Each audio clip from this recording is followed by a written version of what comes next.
ان کو یہاں کا دینا وہاں کا لینا لگا۔ نتیجہ کیا ہوا کہ صحابیات اور صحابی نے ایک کول پر گھر چھوڑ دیے، ایک دفعہ کار گھر چھوڑ دیے۔ پھر اس کے بعد مراحل کے مراحل گزرے، اتنی غربت تھی مدینہ میں کہ آنے کے بعد کہ صحابہ کرام نبی کریم صلی اللہ علیہ وسلم کے گھر میں 2 مہینے تک چولہا نہیں جلتا تھا، اور آپ کے ازواج کے مطابق 2 کالی چیزیں، یعنی کہ ایک کھجور اور ایک پانی، جس میں مٹی ملی ہوتی تھی پانی میں بھی، مگر اللہ کے نبی کسی کے سامنے ہاتھ نہیں پھیلائے کبھی۔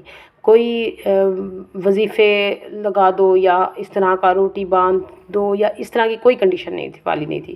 جو نہیں مانگتا اس کو اللہ بہت دیتا ہے، اس کو پھر مل جاتا ہے۔ اتنے میں کیا ہوا، اسلام پنپنے لگ گیا، اور پھر بہت سی جنگیں ہوئیں، سپر پاورز کے ساتھ جنگیں ہوئیں۔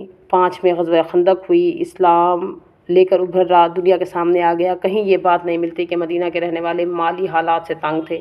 کرتے کرتے کرتے تبوک کا معرکہ آیا، آگے یہ زندگی کا آخری سفر تھا۔ اچانک حالات ہی کچھ ایسے ہو گئے، ایسے حالات کہ آپ اپنی ڈے ٹو ڈے لائف زندگی گزار رہے ہیں، اچانک ایک بہت بڑا خرچہ آ جائے۔ یہ وہ تھا کہ اتنی دور جا کر، جہاں 1 مہینے میں پہنچنا جاتا تھا، وہاں جا کر مقابلہ کرنا تھا دشمنوں سے۔ اس وقت کی سپر پاورز کو کا مقابلہ کر دکھانا تھا کہ اسلام کمزور نہیں ہے۔ پہلا موقع تھا جب اللہ کے نبی نے کال دی، کوئی اپنے گھروں میں کچھ نہیں رکھے گا، چھوٹے بڑے سب لے آؤ سوائے معذوروں کے، گھر میں کوئی نہیں رہے گا۔ اسلام کا سٹائل بیگنگ سٹائل نہیں ہے، ہر وقت منگتے بنے رہنا اسلام کا سٹائل نہیں ہے۔ کبھی بھی اللہ کے نبی نے کچھ نہیں مانگا، مگر کبھی ایسے حالات آ جائے جن کی گواہی تبوک ہے کہ اللہ کے نبی نے کہا کہ سب لے آؤ، کیونکہ آج کی سپر پاور سے مقابلہ کرنا ہے تو اپنے گھروں میں کچھ نہیں رکھنا، گھر کا مال بھی لے آؤ۔ اس موقع پر ہم دیکھتے ہیں کہ صحابہ نے دل کھول کر دیا۔ ساری خوبصورت باتیں اس موقع کے متعلق ہیں۔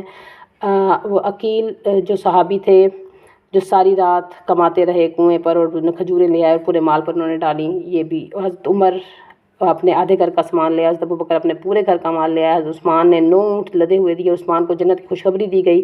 صحابہ نے مال دیا۔ سورۃ حدید کا ترجمہ دیتے ہیں، ریلیٹ کریں اس کے ساتھ، اور اگلا پارے میں پھر آپ دیکھیں گے کل دشمن اسلام کو ختم کرنے کی غرض سے آیا تھا۔ کل دشمن آیا تھا ختم کرنے کی غرض سے، اور آج کیا ہوا کہ مسلمان ویسٹ کی طرف گئے ہیں، سپر پاور کو دکھانے کے مسلمان کمزور نہیں ہیں۔ اور آج ویسٹ کی اتنی ضرورت ہوتی جا رہی ہے کہ مسلمان کے اوپر قبضہ کر رہے ہیں، اور یہ وقت ہمیشہ نہیں رہے گا۔ اچھا، اب جو اگلا پارہ ہے اس کا موضوع ہے محبتوں کے امتحان۔ اسلام کا شہر اس وقت بڑھا ہوا ہے، دین کی سپورٹ کرنے والوں کے اس وقت ذاتی سپورٹ کرنے والوں کے زیادہ اہمیت ہے۔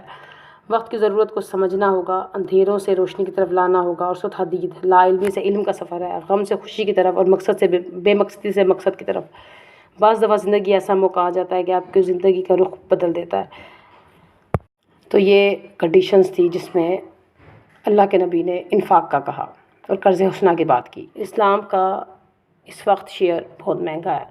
اس وقت اگر اپنی زندگی اور جان لگا دیں گے اور وقت کی ضرورت کو سمجھ لیں گے اور اندھیروں سے روشنی کی طرف سفر کریں گے تو یہ آپ کی کامیابی کا سفر ہوگا۔ لا علمی سے علم کی طرف سفر کرنا ہے، غم سے خوشی کی طرف، بے مقصدیت سے مقصد کی طرف سفر کرنا ہے۔ اور بعض دفعہ زندگی میں ایسا موقع آ جاتا ہے کہ آپ کی زندگی کا رخ بدل جاتا ہے۔ اور قرآن کو دیکھیں تو یہ عمل کی کتاب تھی، ہم نے دعاؤں کی کتاب بنا دی۔ سمجھنے کی کتاب تھی، ہم نے پڑھنے پڑھانے کی کتاب بنا دی۔ زندوں کا دستور تھا، مرنے والوں پہ پڑھتے ہیں ہم۔ علم کی کتاب تھی، ہم نے لا علموں کے ہاتھ میں دے دی۔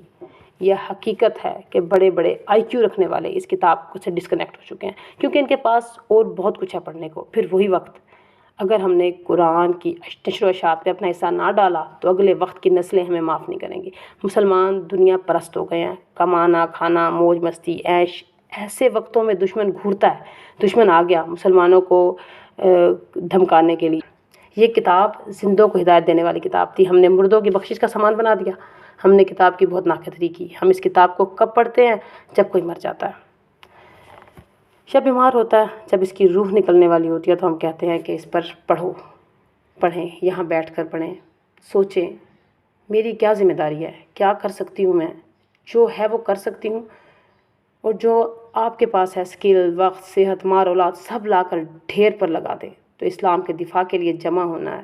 اور اللہ دیکھیں تو 1 مہینے تک دشمن نہیں آیا، وہاں پر 1 مہینے تک بیٹھے رہے۔ اللہ کے نبی جا کر بیٹھے تھے اور آیا کوئی بھی نہیں، لیکن لوگوں کے دلوں کو دیکھ لیا، کو لوگ کس طرح دینے والے ہیں، دینے والے نہیں ہیں، کیسے لوگ اللہ کے دین کے لیے آگے بڑھنے والے ہیں۔ آج آپ کو اور مجھے اپنے ذاتی نفع نقصان سے اوپر اٹھنا ہے اور دین کو پھیلانا ہے۔ غزوہ تبوک کے موقع پر سالانہ فصل تیار تھی، کھڑی فصلیں چھوڑ کر آ گئے، گھر چھوڑ کر آ گئے، مال دولت سب لگا دی، تو وہ لوگ تھے جن کو اللہ تعالیٰ نے چن لیا۔ اس دور میں جنگیں لگتی ہیں، آج کی جنگ جہالت کے خلاف ہے، مسجدوں میں جانے والے تھوڑے رہ گئے ہیں۔ آپ کا میرا کام کیا ہے؟ امت کو جگائیں۔ آپ اپنے ارد گرد دیکھیں، شرک، فحاشی، بے حیائی، غیبت۔ عام کو تو مال کی ضرورت ہو اور ہمارے صندوقوں میں مال پڑا رہے، زیورات جو کبھی پہننے کے نہیں تھے یہ دشمن لے جاتا ہے۔ سوئس بینک میں یہودیوں کا کروڑوں خربوں پڑا تھا، مگر حکمران آئے اور لوٹ کر لے گئے۔ ہم بھی اپنا مال دین کے رستوں پر نہیں لگائیں گے تو 20 سال کی بچی کے لیے 20 تولے سونا تو رکھ سکتے ہیں، اپنی گلیوں پر نہیں لگا سکتے۔ ڈر یہ ہے کہ ختم ہو جائے گا، بچوں کو اس کو دیں جو کبھی ختم نہیں ہوگا۔ تو یہ شعور رہا تھا کہ سورۃ حدید، آج آپ نے میں نے دین پر پیسہ نہیں لگایا تو آپ کو میں نے بخشے جائیں گے۔ نحمدہ و نصلی علی رسول کریم، نشہد ان لا الہ الا انت نستغفرک و اتوب الیک۔ السلام علیکم۔